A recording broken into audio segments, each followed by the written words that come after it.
Bonjour lecteurs de notre chaîne YouTube et aux membres du forum de rcmac.com. Alors là aujourd'hui je vais vous présenter une nouveauté thermique de chez T2M qui peut avoir quelques avantages. Alors là je ne parle pas essentiellement au niveau du tarif, hein, mais au niveau de la compatibilité des pièces entre plusieurs marques. Donc ça c'est toujours pratique pour se dépanner, surtout dans cette période où il y a quand même chez beaucoup de distributeurs de grosses rupture. Alors là, pendant quelques jours, j'ai été obligé d'un peu ralentir au niveau des vidéos présentation, hein, ou même techniques, parce que, comme vous avez pu le voir, hein, si vous êtes des fidèles de notre chaîne YouTube, là, je vous ai balancé plein de vidéos sur le warm-up du Grand Prix de Montpellier. Hein, donc ça, c'est des TT1 8e.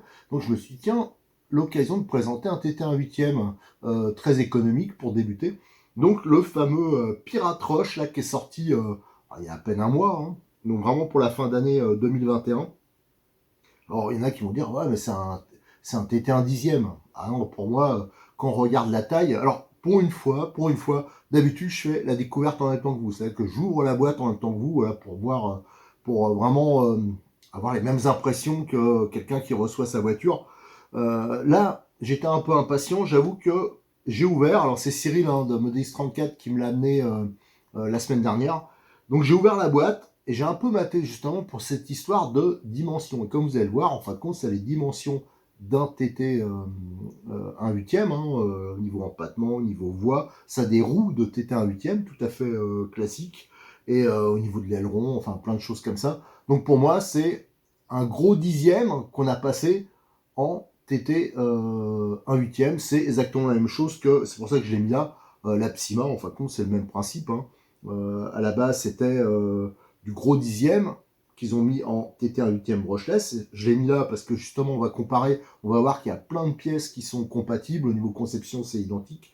Et devant, pourquoi j'ai la coccinelle là, c'est en fin de compte le XTS. Hein, si vous suivez régulièrement nos vidéos, c'est le XTS charbon qu'on a fait évoluer. J'essaie de vous montrer comment on pouvait monter un support d'aileron, comment on pouvait monter une carrosserie coccinelle, comment on pouvait le passer en TT1 8e, en short course. Enfin, en fait, avec ce genre de voiture, on peut faire tout ce qu'on veut, tout ce qu'on veut. Et on va voir que le XTS, qui est aussi de T2M, c'est un peu le frère jumeau du Pirate Rush. Hein. On va voir qu'il y a pas mal de pièces qui sont en commun, hein, que ce soit entre l'Apsima et donc le XTS. Et ça, moi, je trouve que c'est hyper pratique. Quelqu'un qui a par exemple un XTS comme moi, qui dit tiens, bah, je vais faire un peu de thermique, ben voilà, la voiture est bien intéressante parce qu'on a des pièces en commun. Voilà, pareil pour l'Apsima. Alors, les caractéristiques de cette voiture, hein, donc c'est comme un, voilà, pareil, on revient au même principe que le TT1 8e. Il y a 3 différentiels, contrairement à la version électrique qui en a que 2. Ça, c'est plutôt bien qu'il y ait 3 différentiels. Autrement, le reste, c'est sensiblement similaire. On a un châssis aluminium, une implantation typée 1 huitième. Et par contre, tout ce qui est amortisseur, tout ça, c'est la même chose que le XTS. Et tout ce qui est triangulation, ça ressemble plus à ce qu'on retrouve sur l'Apsima, le torche. Au niveau du moteur, ce qui va changer par rapport à un RTR classique, un huitième, un style un Neo ou un NXT, c'est la cylindrée. Là, on a un moteur de cylindrée plus basse qui est en 3 cm3. Alors c'est là qu'on se rapproche plus du dixième, parce que pendant longtemps, le dixième, on a eu des TT 1 dixième, mais qui étaient beaucoup plus petits. Hein. On avait des moteurs 1.8, après on a eu des 2, après on a eu des 2.5, et après les générations d'après, on est monté à du 3. Alors du 3, on n'est pas très loin des 3,5 des moteurs classiques en TT 1 huitième. Donc c'est un moteur 3 cm3, donc comme la voiture est beaucoup plus légère, ça devrait quand même pas mal envoyer. Alors l'intérêt de ce type de voiture, c'est bien sûr peut-être le tarif, alors que ce soit des pièces ou de la voiture. Alors là, j'ai regardé hein, chez Cyril, donc la voiture elle est à 280 euros. Donc pour débuter en nitro, c'est pas très cher, hein, c'est vraiment les tarifs les plus bas. Par contre, il faudra prévoir un bidon de carburant et tout ce qui est pipette et le socket de démarrage. Si on doit le comparer à des purs TT 1 huitième, comme le Neo il est, j'ai marqué devant moi, je crois 340 euros. Donc on voit il y a un écart d'environ 60 euros. Et si on compare un NXT là, il y a quand même 100, à peu près 110 euros d'écart. Donc ça, c'est à calculer. Je vous dis, il y a aussi des différences au niveau des pièces. Peut-être de la consommation aussi. On peut s'attendre que le 3 cm3, il consomme un peu moins. Et comme la voiture est plus légère, ça devrait compenser. Et comme elle est plus légère, on devrait aussi bouffer un peu moins de pneus. Bon, alors, tout ça, c'est de la théorie, mais souvent, on l'a vérifié avec des voitures légères. C'est vrai que l'usure des pneus est quand même moindre. Et quand on voit le budget pneus, si on veut mettre des pneus corrects, ça peut aussi compter. Allez, ce qu'on va faire, on va regarder la boîte, hein, qui est sensiblement identique à une boîte de XTS. Hein. C'est le même principe à peu près chez T2M. Donc, il y a quand même déjà pas mal d'infos qu'on peut retrouver sur la boîte. Donc la boîte du Rush. Alors déjà le Rush, c'est le nom, c'est marrant parce que Rush, c'est le nom d'une célèbre voiture française qui avait fait sensation à l'époque. Ça, je crois que je vous l'ai déjà présenté cette voiture. C'était l'Aro qui avait les amortisseurs à plat et qui avait fait de très très bons résultats. Ça, c'était dans les années 90. Donc ils ont repris le nom. Alors, je ne sais pas si c'est exprès. Alors, il faut rappeler quand même que c'est une boîte française, hein, T2M. Et bien sûr qu'ils ne fabriquent rien. Ils font fabriquer à l'étranger, mais c'est une boîte française qui est, si je me rappelle, elle est située en Lorraine ou en Alsace. Voilà. Donc la gueule de la voiture, vous voyez que ça ressemble quand même pas mal à un TT1 8e. Et comme on peut le soupçonner, hein, là on le verra bien, je vous le confirmerai, mais c'est bien des roues de TT1 8e. D'ailleurs, c'est les mêmes, ça je vous le montrerai aussi, que sur l'Apsima stock. Voilà. Donc à ce niveau-là, c'est strictement identique. Là, quand on regarde les photos, on a l'impression que c'est des bouchons en alu sur les amortisseurs, ça on le vérifiera. Les ressorts, on voit qu'ils sont différents de ceux qu'on peut retrouver sur les versions électriques. Et là, on a les dimensions, hein, enfin les dimensions, les caractéristiques. Eux, ils disent un dixième, mais pour moi, je vous dis, c'est du huitième. Hein. 4 roues motrices, bien sûr, 3 différentiels RTR et bien sûr une radio 2 Go 4. Ça, c'est la moindre des choses. Alors, sur le côté de la boîte, les indications, elles sont en français. Hein. Alors, ils disent quoi? Qu'est-ce qu'ils racontent? Que c'est un formidable engin, prêt à rouler, fiable, robuste et performant. Alors là, s'il y a tout ça, déjà, ça sera très bien. 4 roues indépendantes, heureusement. Double frein à disque, ça c'est bien.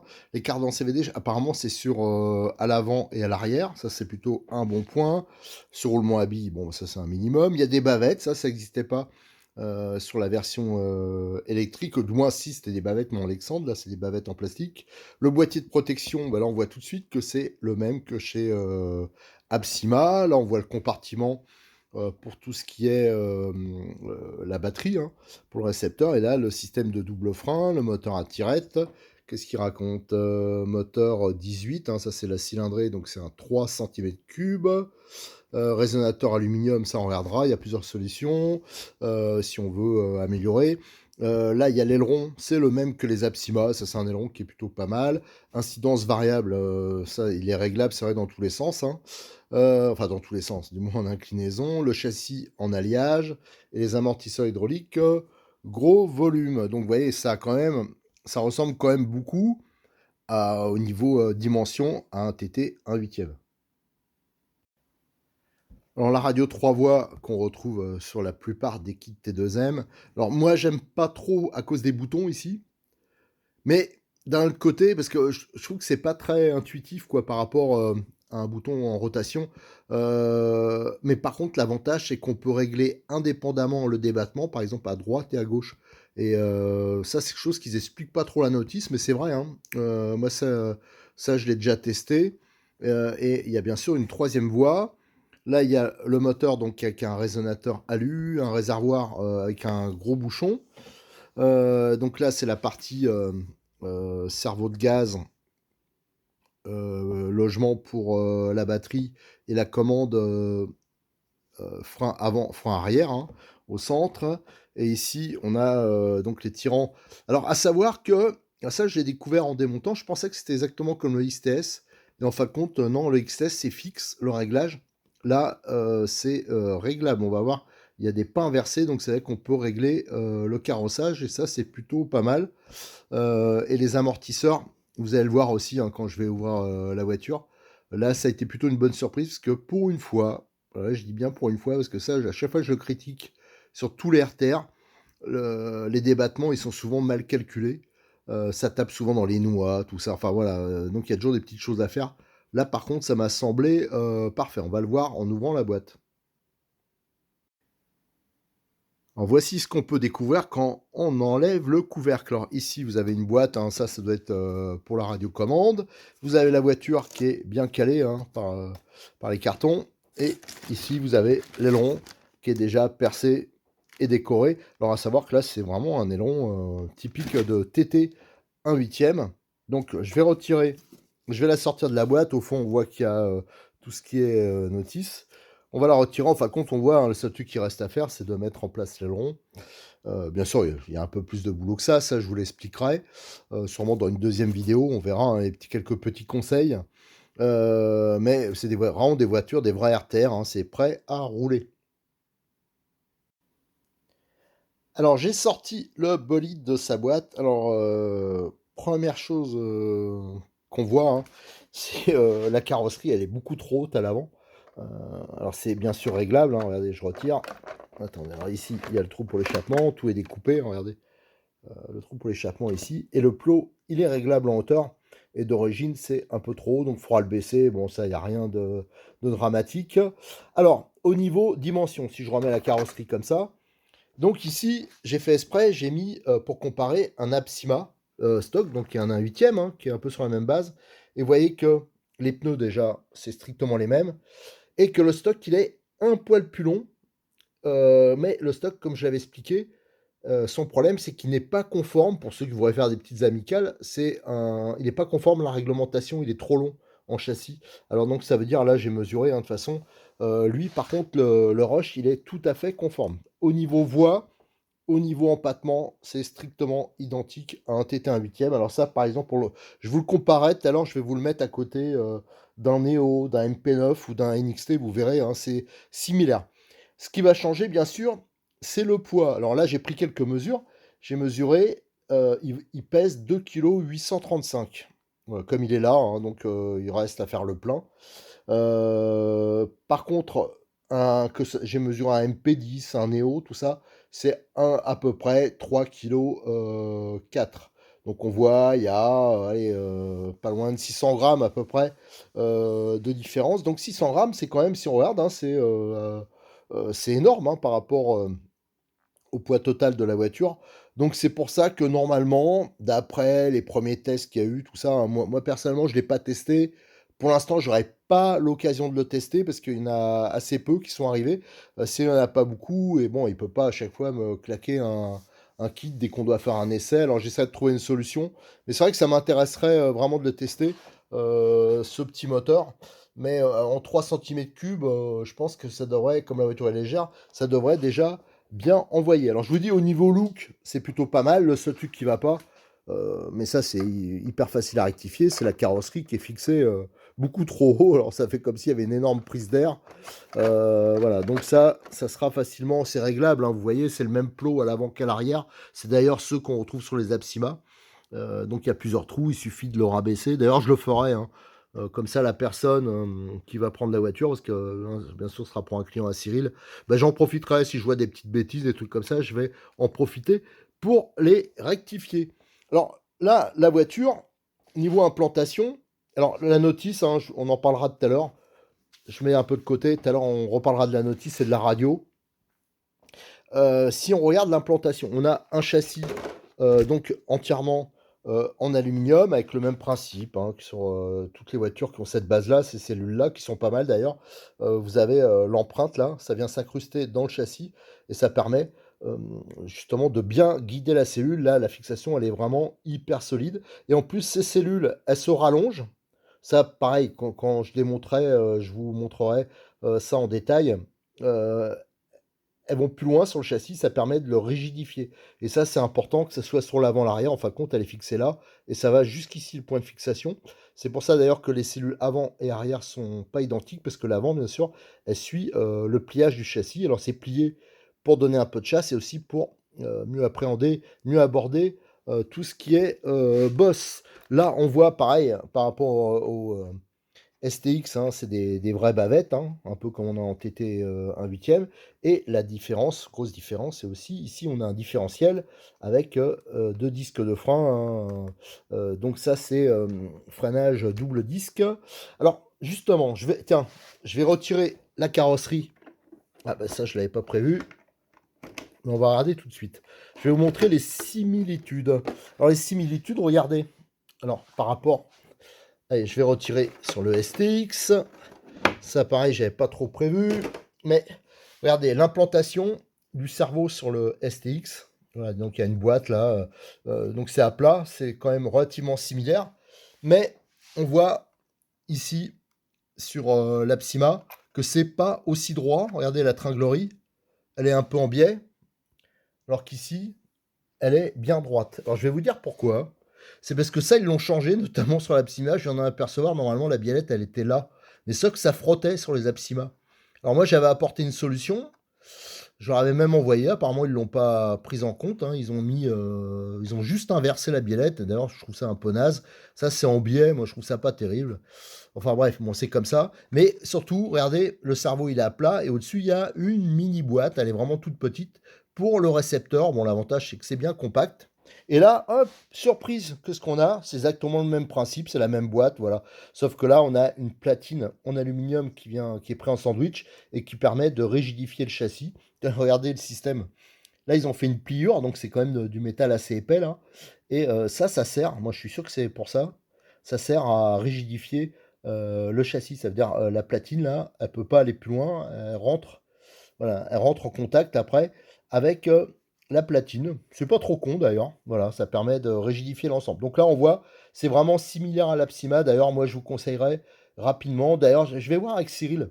Je vais le demander, comme souvent, quand je trouve des petites choses comme ça, quand je découvre une boîte, je lui dis tiens, ce serait bien que tu offres ça ou un truc comme ça. Ben, je vais lui proposer de l'offrir.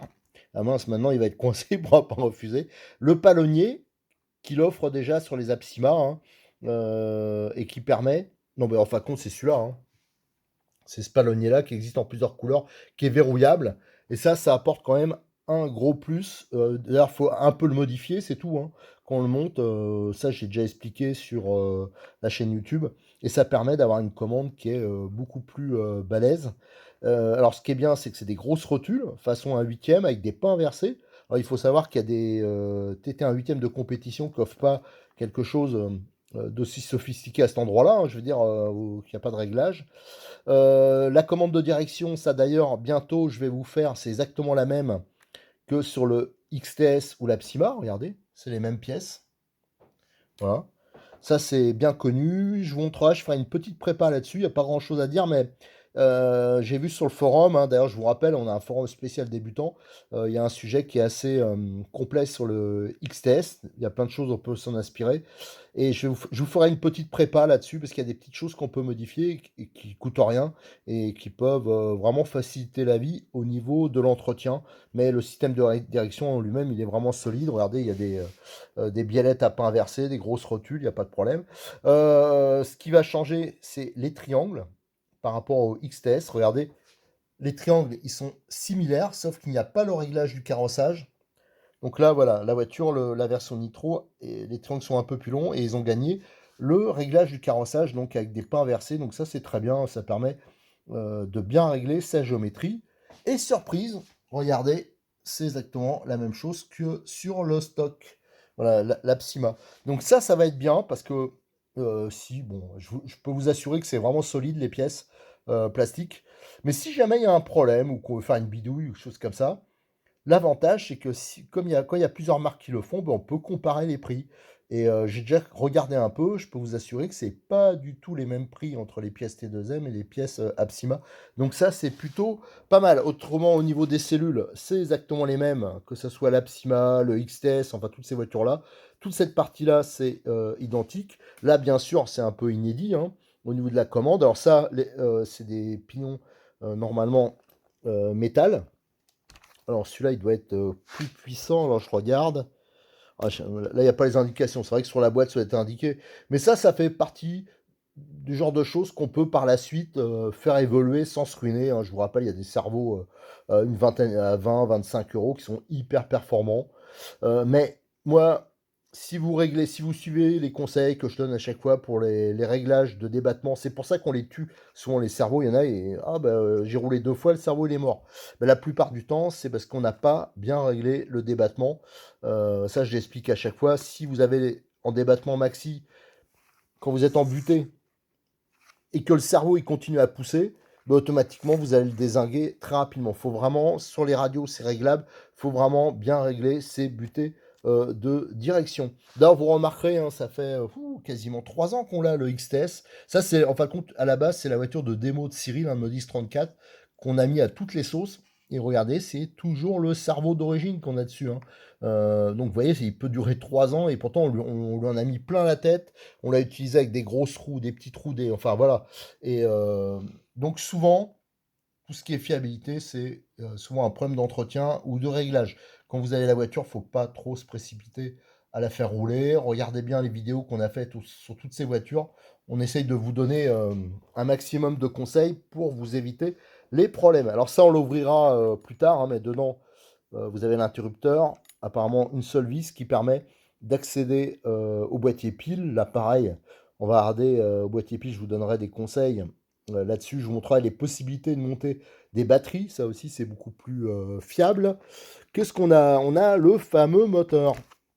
Alors, ce moteur, apparemment, il y a un embrayage 3 points aluminium. Ça, c'est très bien. Là, on a le coude avec le résonateur en alu, une culasse qui est quand même assez grosse.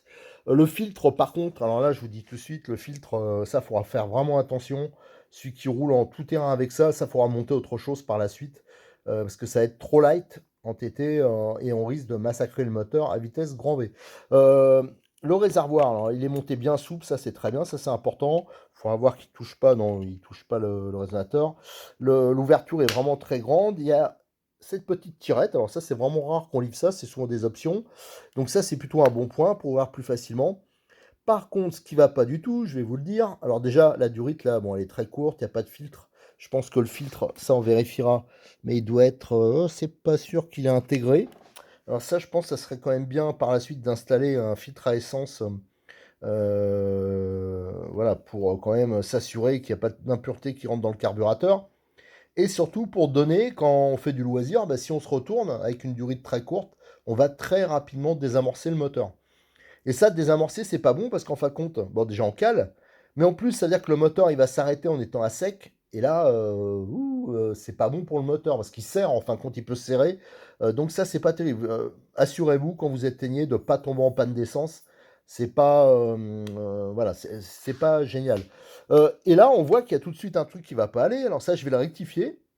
D'ailleurs, je dirais à Cyril de vérifier sur les voitures qu'il a en stock. Et si c'est le cas, on va toutes les modifier. C'est un peu l'avantage aussi des présentations, c'est que quand je vois qu'il y a des trucs qui vont pas, ça je préviens Cyril pour qu'on les rectifie sur les voitures qu'il a en stock. Donc ça vous permet d'avoir, quand vous commandez chez lui, déjà des voitures où il y a des petites choses qui sont faites. Et on voit, ça c'est la pressurisation. Voilà, ben on voit que ça peut pas aller du tout. Regardez, la pressurisation, c'est plié ici, donc c'est pas bon. Ça va falloir changer la durite et mettre une durite qui est plus longue et qui permettra. Alors ouais, ça c'est la première erreur parce que là, c'est sûr que votre moteur, vous n'arriverez jamais à le régler, hein. Donc si vous avez acheté ce genre de voiture, déjà bon, c'est les premiers kits, hein, ça arrive qu'il y a des choses comme ça, mais ça c'est quelque chose qu'on va rectifier très rapidement. On voit là que c'est fixé au niveau du résonateur, un montage souple.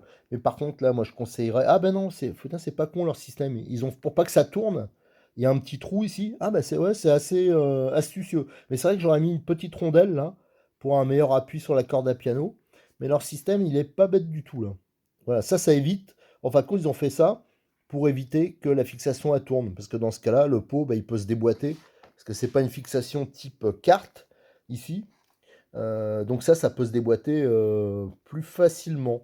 Voilà, mais ça je vous montrerai, il y a vraiment moyen, si on veut se faire plaisir après pour pas cher, il y a des résonateurs cartes qui valent pas cher et qui permettent d'avoir, comme les voitures de compétition, en fin de compte, hein.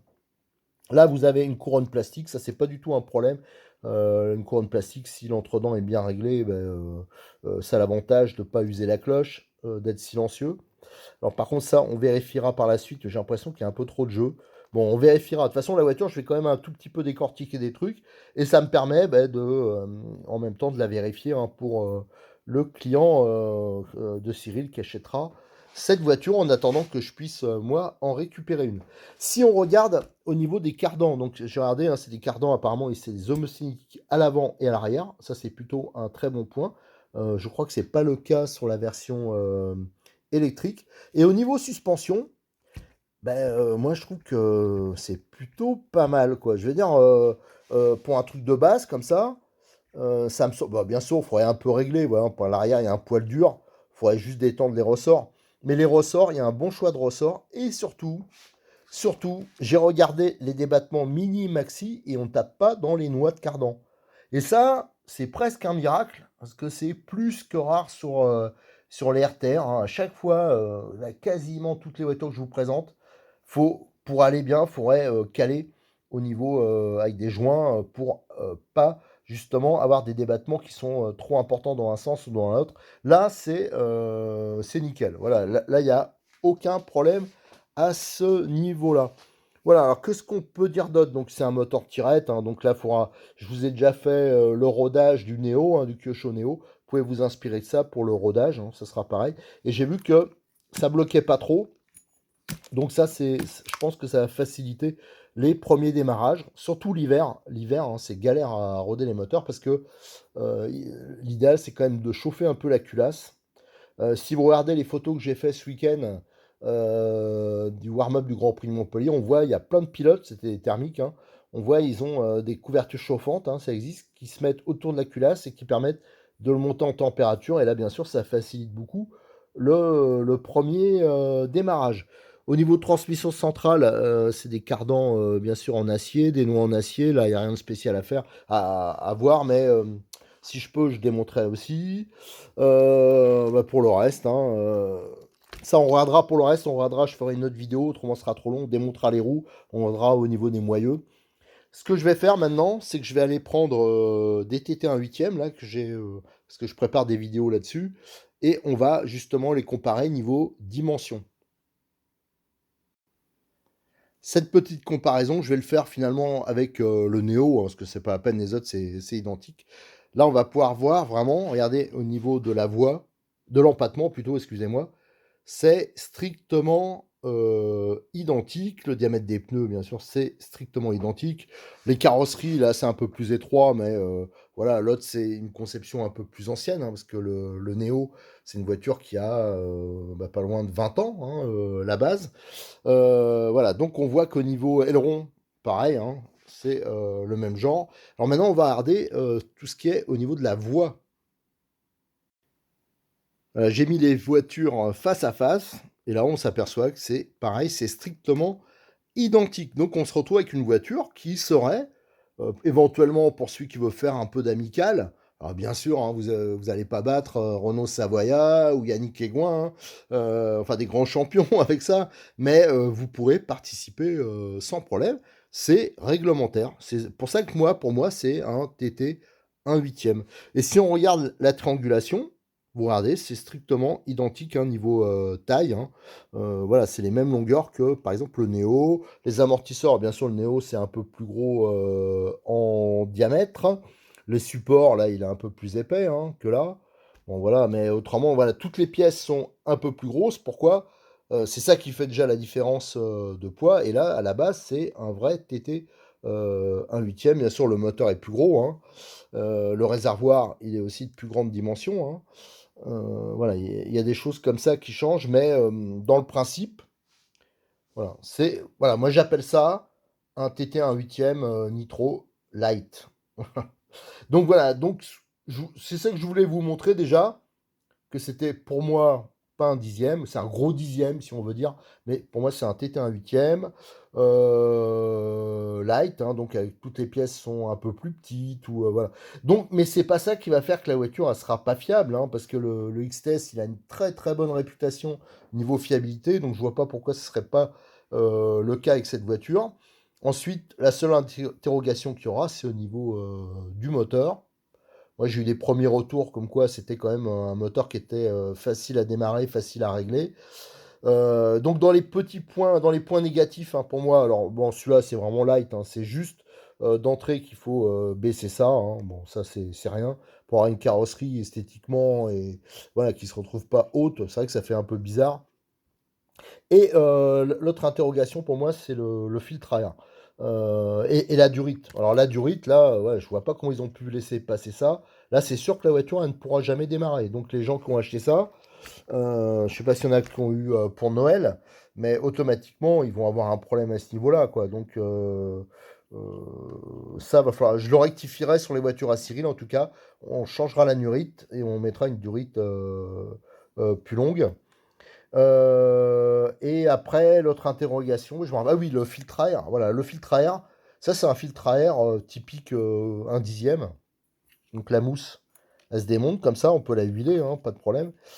D'ailleurs, non, elle est pas vraiment huilée, alors ça faudra le prévoir, mais ça c'est valable aussi pour les autres TT 1/8. Faut toujours acheter un bidon d'huile spécifique, ça on en reparlera. Mais va falloir regarder le type de filtre qu'on peut mettre. Faut avoir au moins des mousses d'avance. On regardera si c'est bien fixé ici. Ça, c'est vraiment la filtration, c'est hyper important en T1, enfin en nitro, hein, parce qu'autrement, voilà, il suffit que ce soit mal filtré, qu'il y ait un peu de saleté qui passe, que la mousse soit sale, votre moteur, c'est sûr qu'il va être rapidement rectifié, et après, vous aurez plus que vos yeux pour pleurer. Alors, le petit truc aussi, c'est vrai que dans les moteurs de ce type-là, le choix, il est quand même assez restreint. Alors, je suis que de voir le prix qu'ils vont vendre le moteur. Hein. J'espère que le prix, pour l'instant, il n'est pas en pièces détachées, parce que ça vient de sortir. Il y a toute une gamme. Hein. Il y a un Monster aussi qui sort, un peu sur cette base, qui ressemble plus au XTS. Mais moi, ça me paraissait pas intéressant, parce que là, on arrive dans des voitures qui seront un peu plus lourdes. Donc, j'ai préféré me concentrer sur la présentation de la version TT. Et qui sera donc un peu plus légère et qui va moins faire souffrir le moteur. Voilà, alors tout ça, je vous dis, on fera une autre vidéo où je démontrerai un peu, on regardera ça plus précisément et je vous montrerai la petite modif là, on va essayer d'améliorer ça. Regardez pour le filtre. Là, on va finir en regardant un peu tout ce qui est notice. Alors, le manuel de la radio, hein, la Racer Sport, donc qui est en français et en allemand. Mais il y a des fonctions, alors dessus, il y a bien sûr le réglage du débattement, mais moi, alors il faudrait le confirmer en l'essayant, mais moi j'ai une de ces radios sur un XTS, c'est pas indiqué sur la notice, et on peut régler, j'ai testé, on peut régler les débattements indépendamment à droite et à gauche. Alors j'ai pas essayé sur le gaz frein, mais je pense que ça doit être aussi possible, ça sera à découvrir. Et là, nous avons la notice du Pirate Roche, hein, donc c'est vraiment un peu inédit. Là, on dit tout ce qu'il faudra prévoir. Hein. Alors, je sais pas pourquoi il parle d'un cerveau, mais il faudra prévoir des piles pour la radio, un socket, une pipette, du carburant. À mon avis, il faudra mieux quand même prendre une ou deux bougies d'avance. Là, il y a des indications un peu avec des dessins pour tout ce qui est démarrage du moteur. C'est plutôt pas mal. Ah, ben voilà, il parle du filtre à air. Voilà, donc ils disent bien hein, qu'il faut se procurer à part l'huile de filtre à air. Là, ils disent une petite technique qui est connue, qu'on met la mousse dans un petit sachet avec l'huile. Ouais, ça, c'est plutôt pas mal. Là, on a toutes les pièces détachées. Donc ça fait partie. Ça, éventuellement, il faudra prendre des mousses d'avance ou essayer de trouver un autre filtre. Là, vous avez toutes les pièces. Je vous dis, il y a plein de pièces qui sont communes avec d'autres voitures. Là, vous avez le moteur, donc là, il faudra espérer que toutes les pièces sont rapidement disponibles. Ça, dès que c'est disponible, j'essaierai de vous montrer un peu, de le décortiquer, le moteur. Là, on a de nouveau une notice différente, d'ailleurs, c'est étonnant, pour tout ce qui est la radiocommande, l'appairage. Le guide pour le rodage du moteur, hein, avec, vous voyez, ils indiquent la vis de reprise, le pointeau, quelques réglages. Quelques indications. Là, vous avez l'éclaté de la voiture avec toutes les pièces détachées. Et là, c'est la version en allemand. Voilà, donc ça, c'est quand même plutôt pas mal, la notice. Bon, alors, ce que j'aurais bien aimé, c'est une notice un peu à la Kyosho ou à la Tamiya, ça veut dire avec, si on doit démonter la voiture, comme si la voiture, elle était en kit.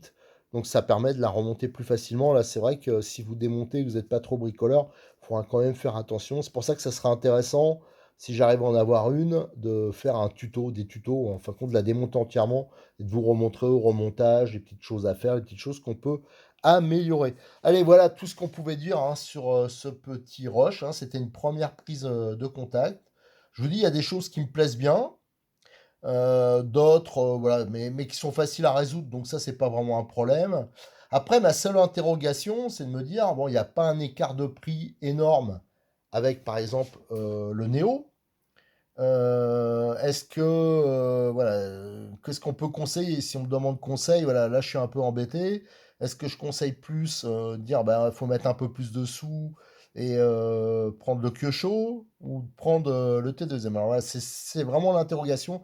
Mais si on a un budget serré, qu'on n'a pas l'intention de faire de la compétition, des choses comme ça, de toute façon, avec le Néo non plus, bon, on peut pas espérer se lancer dans de la grande compétition, mais voilà, mais le Néo, l'avantage, c'est quand même c'est que c'est un vrai TT 1/8, mais par contre qui est d'une conception assez ancienne. Donc voilà, c'est ma seule interrogation, c'est est-ce que ce genre de voiture a encore sa place sur le marché? Je sais pas. J'avoue que je ne sais pas. Donc il y a juste, voilà, en faisant des essais, moi je pense que ça peut être intéressant pour des gens qui ont déjà des XTS, hein, parce qu'il y a des pièces en commun. Ça peut être intéressant aussi parce qu'on sait que c'est normalement des voitures qui sont solides hein, au niveau, bah, si je prends le XTS, qu'on peut faire quand même évoluer, il y a pas mal de petites bidouilles qu'on peut faire pour améliorer la voiture. Donc voilà, c'est vraiment à tester. Allez, je vous donne rendez-vous très prochainement, hein, dès que je peux, je vous ferai, je vous démontrerai quelques pièces.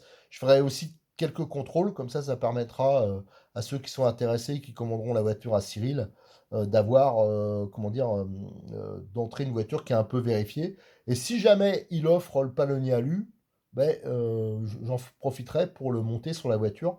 Comme ça sera un petit bonus sympathique.